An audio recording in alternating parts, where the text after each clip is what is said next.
దారుణమైనటువంటి అంత చూస్తూ ఉండంగా రషీద్ని ఆ నరికినటువంటి విధానం చూస్తే అసలు మనం మనుషులమేనా అనే విధంగా అసలు మనం మనుషులు అనేది మర్చిపోయినటువంటి పరిస్థితి కనిపించింది. ఏనాడు వినుకొండలో ఇలాంటి పరిస్థితి మేము చూడాలి. నా 68 సంవత్సరాల నా జీవితంలో ఇలాంటి ఇంత ఈ విధమైనటువంటి ఆ మర్డరు ఆ విధంగా నరకటం అనేది, ఒక మనిషిని అలా చేయటం అనేది ఇంతవరకు చూడాలి. అలాంటి అందరూ చూస్తుండగా, వేల మంది చూస్తూ ఉండగా ఆ నరకటం అనేది, ఆ నరికించిన అటువంటి ఆ తీరు, అది పూర్తి స్థాయిలో రాజకీయ నాయకులు చెప్తారు, తెలుగుదేశం పార్టీ వాళ్ళు చెప్తున్నారు అది బ్రహ్మనాయుడు పోషించాడు వాళ్ళని అని. బ్రహ్మనాయుడు సమయంలో ఎక్కడన్నా ఇలాంటి మర్డర్ జరిగిందా? బ్రహ్మనాయుడు ఎవరినన్నా ప్రోత్సహించాడు అనే దాంట్లో ఎవడైనా ఈరోజు చూస్తే అర్థమైద్ది.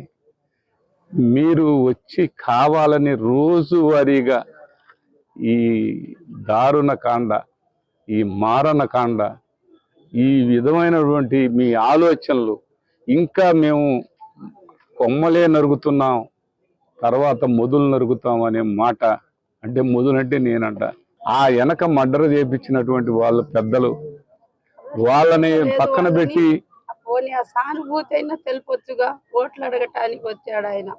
వచ్చి అమ్మ నేనున్నాను, నీకు భరోసా, నీకు నేను న్యాయం చేస్తాను బిడ్డకని ఒక్క మాట కూడా అడగలేదయ్యా. ఓట్లు అడగటానికి అంటే వచ్చారుగా. వచ్చినప్పుడు ఆయనకేం చేస్తాం మేము, సానుభూతి అయినా ఇంటికి వచ్చి తెలుపొచ్చుగా. ఆ మాట కూడా మాకు చెప్పలేదు. నీకు న్యాయం చేస్తానమ్మా నీ బిడ్డకని చెప్పొచ్చుగా. ఇంకా సాక్ష్యాలు ఉండయిగా, ఆ ప్రూఫ్లు ఉండయి, కేకులు తీపిస్తున్నట్టు. ఇంకా నా మీద మా కుటుంబం మీద పరువు నష్టం దావా వేస్తాడంట ఆయన, ఆ ఎమ్మెల్యేగా ఉన్న ఆయన.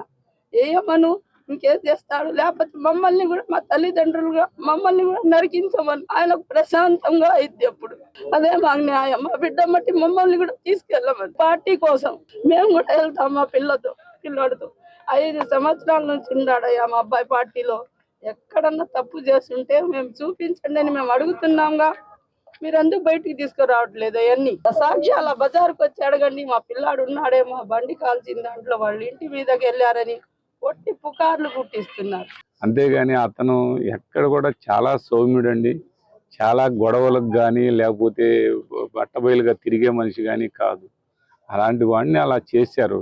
చేసిన దానికి నిజమైనటువంటి ఎవరైతే అది ప్రోత్సహించినటువంటి వాళ్ళు ఎవరు, అది చేసిన వాళ్ళు ఎవరు, దాన్ని చేపించినటువంటి వాళ్ళు ఎవరు, దానికి ఉన్నటువంటి మరి బ్యాక్ ఉన్నటువంటి వాళ్ళని మీరు తీసుకురాకపోతే ఇంకా వైరస్ లాగా, ఇప్పుడు చెప్పాడు కదా కొమ్మలు నరుగుతున్నాం తర్వాత మొదలు నరుగుతాం అని చెప్తున్నారు కదా. కొమ్మలు అంటే ఇంకా ఎంతమందిని నరకాలని, ఆ మొదలునే నరుకు, మమ్మల్ని నరకండి. మీకు అంత ఇదిగా ఉంటే నాకైతే ఇది లేదు. చిన్నపిల్లలు 25 సంవత్సరాలు వాళ్ళ జీవితాలు, అదే ఆ ఎమ్మెల్యే ఎందుకయ్యాడ గొడవ అని వాళ్ళ నాయకులకు ఒక్క మాట చెబితే ఇది లేదు కదా. రోజు కొట్టడం, వైశ్యాసుని కొట్టడం, ముస్లింస్ని కొట్టడం, ఎస్సీలను కొట్టడం, ఎస్టీలను కొట్టడం, బీసీలను కొట్టడం, మైనార్టీలను కొట్టడం, ఇవన్నీ ఎందుకండి?